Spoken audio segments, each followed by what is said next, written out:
ஓம் சாய்ராம், ஜெய் சாய்ராம். எல்லாரும் நல்லா இருக்கணும், எல்லாருக்கும் நல்லதே நடக்கணும். அன்பு குழந்தையே, மங்களகரமான இந்த நல்ல நாளில் ஓ சாயப்பா உனக்கு நல்லது செய்வேன், நீ நினச்சதையெல்லாம் நடத்தி கொடுப்பேன் நம்பிக்கையோடு தானே என் தீபத்தை தொட்டாய். நிச்சயமா ஓ மனசு மகிழக்கூடிய வகையில் நீ விரும்பியபடியே உனக்கான விஷயங்களையெல்லாம் நான் செஞ்சு முடிக்கிறேன். எப்போதும் எல்லாரிடமும் உண்மையாக பாசத்தை காட்டுவது மட்டும் அன்பு கிடையாது. ஏதாவது ஒரு விஷயத்தை யாராவது தவறாக செஞ்சாலும், விரும்பத்தகாத முறையில் நடந்துக்கிட்டாலும் கூட அவர்களை வெறுக்காமல் இருப்பது தானே உண்மையான அன்பு. அப்படித்தானே நீயும் உன் குடும்பத்தில் உள்ளவர்கள் ஏதாவது தவறு செய்தாலும் கூட, அல்லது உனக்கும் அவங்களுக்கும் சண்டையோ பிரச்சனையோ வந்தாலும் கூட எல்லாத்தையும் ஒரு ஓரமாக வச்சுட்டு உண்மையான அன்பை எல்லாருக்கும் கொடுத்து கொண்டிருக்கிற. அப்படிப்பட்ட உன்னுடைய உயர்வான நல்ல குணத்துக்காக தான் நீ நினச்சதையெல்லாம் உன் சாயப்பா நான் நடத்தி கொடுக்க போகிறேன். எதையெல்லாம் உன்னால் மாற்றிக்க முடியலையோ, எந்த விஷயம் நீ செய்கிறது தவறுன்னு தெரிஞ்சும் கூட உன்னால் அதை சரி செய்ய முடியலையோ, அந்த குணத்திற்கும் அந்த பழக்கத்துக்கும் நீ அடிமைங்கிறதை மறந்துடாத. நீ எப்போதும் யாருக்கும் அடிமையாக இருக்கக்கூடாது என் செல்லமே. உன் வாழ்க்கையையும் உன் மனசையும் உன் வாழ்க்கையில் நடக்கக்கூடிய விஷயங்களையும் நீ உன் கட்டுப்பாட்டுக்குள்ளே வச்சுக்கத்தானே வேண்டும். அப்பொழுதுதானே நீ ராஜாவாகவும் ராணியாகவும் எல்லாவற்றையும் திறம்பட செயல்படுத்த முடியும். இனி நடக்கக்கூடிய விஷயங்களையாவது உன் கட்டுப்பாட்டில் இருந்து சரியானதை நீ செய்யும்படி பார்த்துக்கோ. பழி வாங்கக்கூடிய இடத்துக்கே நீ இருந்தாலும் கூட உனக்கு தவறு செய்தவனையும் கெடுதல் செய்பவனையும் மன்னிப்பது தானே மாமனிதனுடைய குணம். அப்படிதான் உன் வாழ்க்கையில் இப்போது நீ உயர்வான நல்ல நிலைமைக்கு வரப்போற.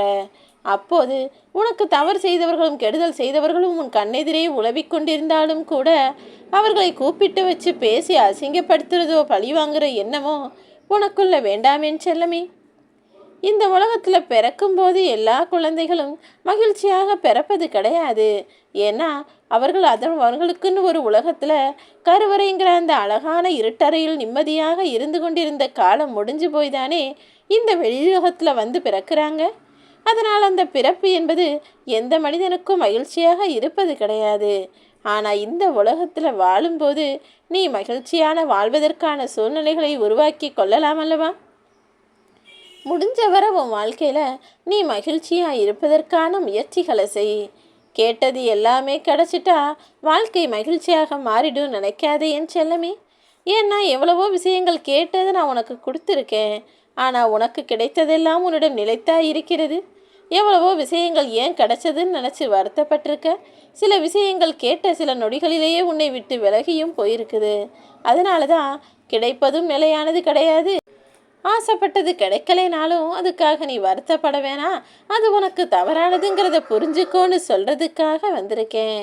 நீ ஒரு விஷயத்தை அடையணுங்கிறதுக்காக எதையாவது சொல்லி சமாளித்து பொய் சொல்லி கூட அடைஞ்சிடலாம் நினைக்காத. ஏன்னா பொய் புரட்டின் மூலமாக நீ எதிர்பார்த்ததை அடைந்து விட்டால் அது உனக்கு நீண்ட காலம் இன்பத்தை கொடுக்காது. அதுவே கடைசியில் உனக்கு துன்பமாகவும் துயரமாகவும் மாடி போய்விடும் என் செல்லமே. நீ ஒரு விஷயத்தை ஆசைப்பட்டாலும் சரி, அல்லது அடைய நினச்சாலும் சரி, அதை உன் சாயப்பா என்கிட்ட வந்து கேளு. என் அன்பு குழந்தையான நீ கேட்கும்போது உனக்கானதை நான் எப்படி செய்து தராமல் இருப்பேன். நிச்சயமாக உன் விருப்பங்களை நிறைவேற்றி நீ ஆசைப்பட்டது உன் கைகளில் வந்து சேரும்படி செய்யதான் போகிறேன். அப்படி உன் விருப்பத்தை நிறைவேற்றுவதற்காக தானே இப்போது இந்த வியாழன் நாளின் மாலை வேளையில் என்னுடைய தீபத்தை, அதுவும் உனக்காக நான் நினச்சிக்கிட்டு ஏற்றின தீபத்தை தொட சொல்லியிருக்கேன். ஓ சாயப்பா உன்னை கைவிட்டுட்டேன்னு மட்டும் நினைக்காத. கூடிய சீக்கிரம் நீ எதிர்பார்த்த விஷயங்கள் எல்லாம் நிச்சயம் நல்லபடியாக உனக்கு நடக்கவும் கிடைக்கவும் தான் போகுது என் செல்லமே. உன்னை சுற்றி இருக்கக்கூடிய ஏமாற்றுக்காரர்களையும் துரோகிகளையும் போலி வேஷம் போட்டு நடித்து கொண்டிருக்கும் பகல் வேடதாரிகளையும் உனக்கு அடையாளம் காட்டுறதுக்காக தான் ஒரு சில கஷ்டங்களை இப்போ உன் வாழ்க்கையில் உருவாக்கியிருக்கேன். நீ எதை பார்த்தும் கவலைப்படாத. நான் உன் கூட துணையாக இருக்கிற வரையிலும் எதுவுமே உன் வாழ்வில் தவறாக நடக்க விடமாட்டேன் என் செல்லமே. நிச்சயமா நீ ஆசைப்பட்ட விஷயங்களையெல்லாம் சரி செய்து அது உனக்கு நிரந்தரமாக தங்கும்படி செய்ய போகிறேன்.